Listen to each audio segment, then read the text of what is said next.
This is the National Weather Service office in State College, Pennsylvania. The tones you just heard were a test of the specific area message encoding and tone alert systems.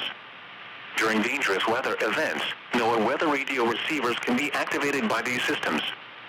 A message with information about a watch or warning would follow. Tests of these systems are normally conducted by the National Weather Service between 11 a.m. and noon each Wednesday. If there is a threat of severe weather, the test may be postponed until the next good weather day. Repeating, this was a test of the specific area message encoding and tone alert systems.